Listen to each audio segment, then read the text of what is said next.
Very good.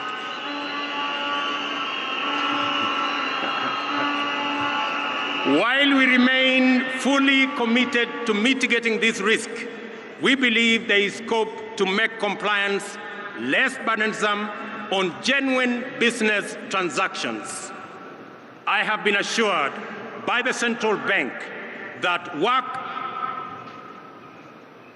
is ongoing on how to ease this burden without compromising the security of our financial system. Shortly, I will be announcing to the country what we have agreed with the central bank so that Kenyans can go ahead and facilitate their transactions without unnecessary impediments. Ladies and gentlemen, we shall implement the Hustler Fund, dedicated to the capitalization of micro, small, and medium enterprises through chamas, SACCOs, and cooperatives to make credit available on affordable terms that do not require unnecessary collateral. To implement all these interventions, we shall establish a Ministry of Cooperatives and SME Development mandated to ensure that every small business has secure property rights, access to finance, and a supportive regulatory framework. Furthermore, to deal with the huge challenge of youth unemployment, we will roll out our social and affordable low-cost housing program, targeting an average of 250,000 units every year. This will create opportunities in the entire job market.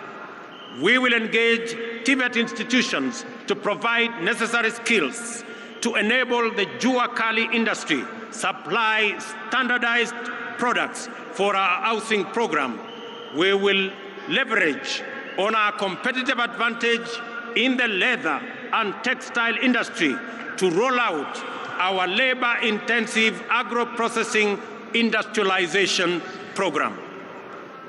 This will start in Naivasha Industrial Park and Dongokundu Industrial Park.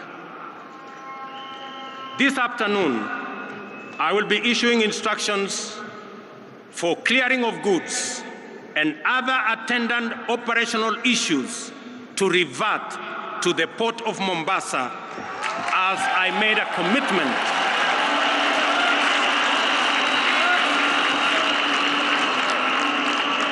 to Kenyans. This will restore thousands of jobs in the city of Mombasa. Ladies and gentlemen, we must stabilize our public finances. This year, we will spend 60% of our revenues to service our debt.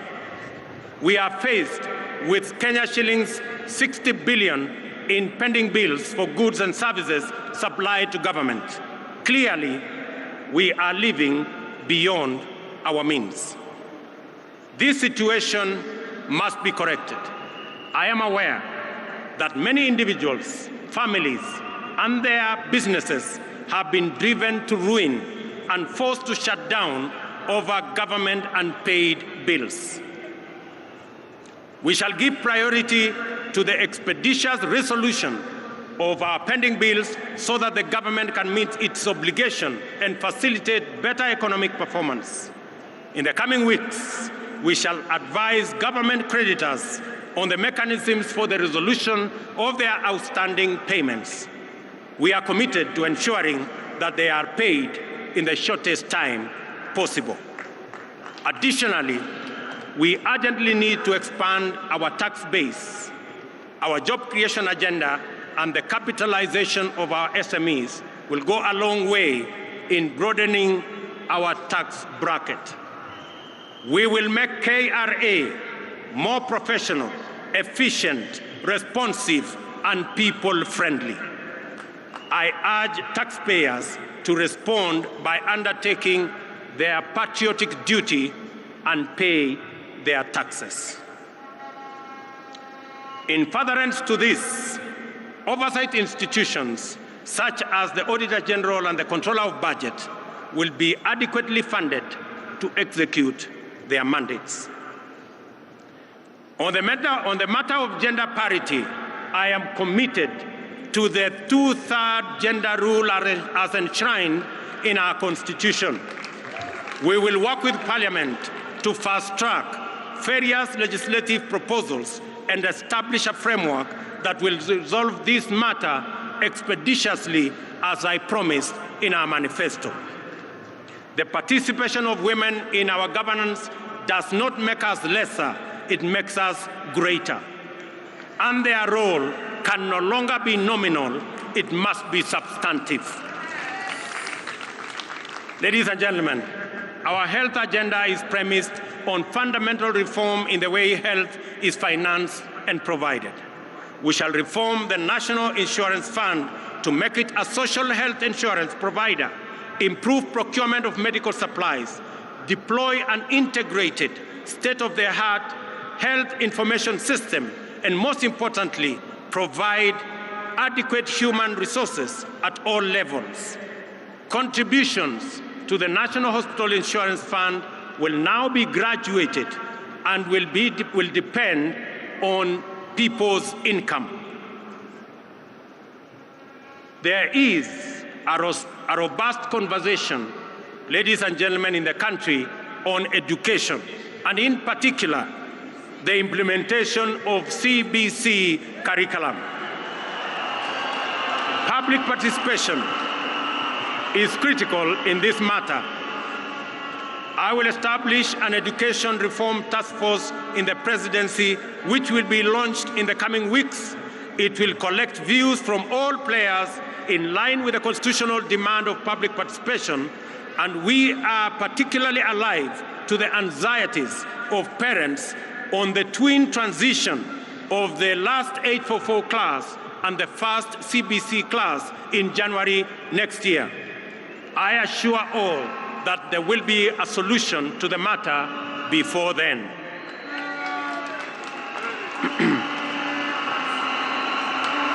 We have elevated our diaspora to the 48th county. The complaint has always been that the diaspora does not receive adequate attention and attention they deserve. The focus has been on remittances, while the fundamental rights as citizens have been neglected. To correct this oversight, I pledge to elevate diaspora to a ministry level, strengthen diaspora services in all embassies, work with Parliament to set up a committee that will exclusively deal with diaspora issues, and set up a mechanism for public participation by Kenyans living in diaspora. Equally, I will work closely with the IEBC to expand and enhance diaspora participation in all our elections. Ladies and gentlemen, devolution and sharing of power and resources is not just a national value, but a principle of governance in our Constitution, but it also is the crown jewel of our constitutional dispensation and the proudest achievement of the citizens of the Republic of Kenya. Every part of our country has experienced the positive impact of this invaluable institution, and Kenyans yearn for better performance of all our devolved units. One of the best ways of accelerating national development is through collaboration with county governments. As Deputy President, I witnessed firsthand the tremendous potential of intergovernmental synergy and look forward to scaling up our capacity to harness these bountiful possibilities. Because of this realization, I have no hesitation in accelerating the transfer of outstanding functions to counties together with the attendant resources. To promote budget efficiency and minimize disruptions and delays in devolved service delivery, my administration commits to take necessary measures to secure the timely disbursement of revenues allocated to county governments. The success of devolution depends on sound intergovernmental relations. There is a template which incorporates lessons from successes as well as failures in past engagements, and we stand a stronger chance of making devolution work better. Kenya will continue, ladies and gentlemen, to be a dedicated partner to peace, security, and prosperity of East Africa region. We look forward to deepening our integration. We welcome our newest member, the DRC, whose entry now extends our region from the Indian Ocean to the Atlantic. Kenya is fully committed to the implementation of the East African Community Treaty and its protocols of free movement of people, goods, and services. Equally important is our commitment to the full actualization of the Africa Continental Free Trade Area. Ladies and gentlemen, Kenya will continue playing its role in international diplomacy at the bilateral and multilateral levels, appreciating that we are host to major international agencies, including the United Nations. I commit on the peace initiatives in our country, in our region, including both in Ethiopia and in the Great Lakes region. I have asked my elder brother, President Uhuru Kenyatta, who has done commendable engagement with those regions, and he has graciously agreed to continue chairing those discussions on behalf of the people of Kenya. I have committed that the government of Kenya, and myself in particular, will support those initiatives that will be chaired by President Uhuru Kenyatta.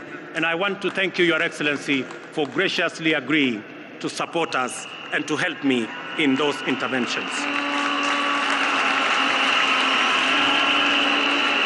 Among the central concerns of my government will be climate change.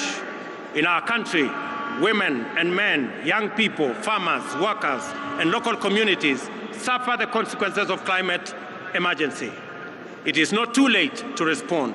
To tackle this threat, we must act urgently to keep global heating levels below the 1.5 Celsius, help those in need, and end addiction to fossil fuels. Africa has the opportunity to lead the world. We have immense potential for renewable energy. Reducing costs of renewable energy technologies make this the most viable energy source. Kenya is on transition to clean energy that will support jobs, local economies, and sustainable industrialization. In Kenya, we will lead this endeavor by reaffirming our commitment to transition to 100% clean energy by 2030. We call on all our brothers and sisters in our continent to join us in this journey. As members of the international community, we shall support a successful climate summit in Africa in November by championing delivery of finance and technology needed for Africa to adapt to climate impacts, support those in need, and manage the transition. My administration is ready to work with global partners to fight pandemics and other health emergencies. We are also committed to promoting Kenya's vigilance and efficacy in responding to emerging public health challenges. We stand ready to play our role in the collective effort to keep the public safe. I call upon countries that have developed vaccines to make them available to us. Ladies and gentlemen, my government commits to create a business-friendly environment, eradicate barriers that hamper business development and growth, and make Kenya one of the most compelling and attractive business destinations. We are an open, democratic society founded on freedom and justice. We take pride in receiving visitors and offering them our legendary hospitality. Kenya is a land of immense natural beauty and unforgettable delights. Ladies and gentlemen, I stand here on my day one as president.